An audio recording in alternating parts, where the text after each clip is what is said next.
in an office. I did not ask myself whether I was doing right or wrong. That seemed to be irrelevant. I merely said, this is what I wish to do. He always, I think, reading through the lines, felt slightly outside of the culture with which he belonged. And so a lot of his life, it would seem, was about playing a part. So he always wanted to drive fast cars, to work hard, be fashionable, have money. He quickly discovered that crime didn't pay. His car scam was up.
Formulating a sinister plan, one he would put into action on the day of his release.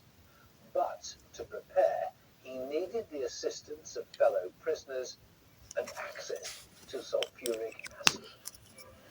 It was during his time in Lincoln Prison that he was given a position in the tissue factory.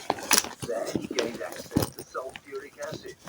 He would discover if, like Saray, he could dissolve frozen tissue. Other prisoners with small amounts of tobacco. These prisoners were allowed outside the prison walls during the day, and they would bring dead field mice back into the prison for Haig. And Haig also stole small amounts of sulfuric acid from the toilets. And obviously, while the walls were open, he would line up the jars while working, fill each jar with a small amount of acid, and then drop a mouse into each jar. And then very patiently would sit and watch to see how long it would take a mouse to disintegrate in a certain amount of sulfuric acid. And so, in other words, he worked out a scientific formula which he thought maybe later he could apply to a human being. All he wanted was the opportunity.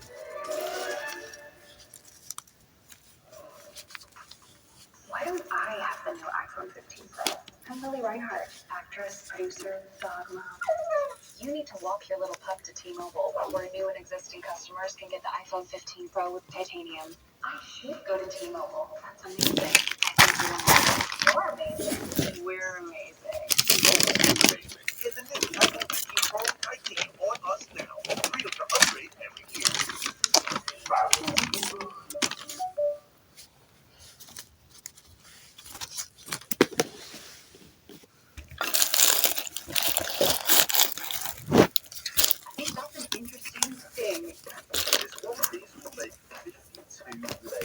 Watch on mobile devices or the big screen.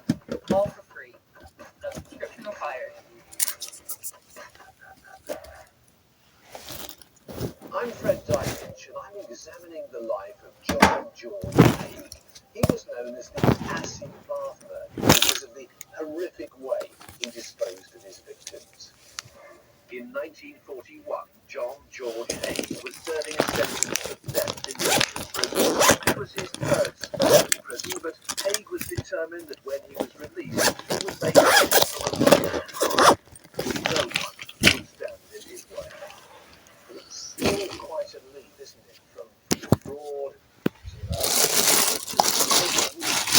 the motivation for Haig simply seems to be an extension of the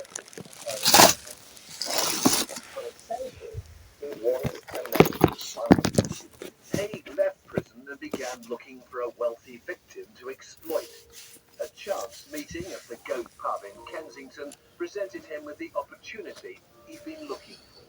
William McSwan had employed Haig as his chauffeur back in the 1930s.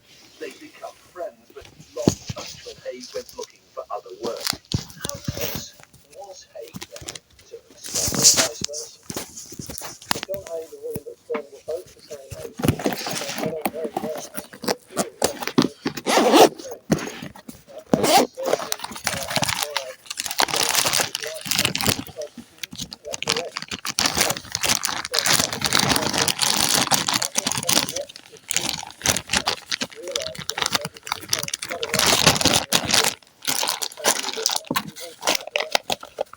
Haig regaled his old boss with tales of his own recent business ventures, or when he'd actually been in prison. Over the next few days, they would meet several more times. Haig was just waiting for the perfect moment to put the plan he hatched in prison into action. Haig said he had an engineering workshop. McSwan said he had some pinball machines that he wanted to with his friend. Using the skills he'd learned in prison, he dumped his first, and then he began the macabre business of filling it with acids. In order to protect Haig from the acids, he developed a very sophisticated uniform, which consisted of a large rubber raincoat, rubber gloves that came up to his elbow, long fire-length bumper boot, and on top of that he had an old leather butcher's apron. And to protect his nose and his eyes and his mouth from the fumes of the acid, he stole wartime gas masks. So you can imagine this figure must have been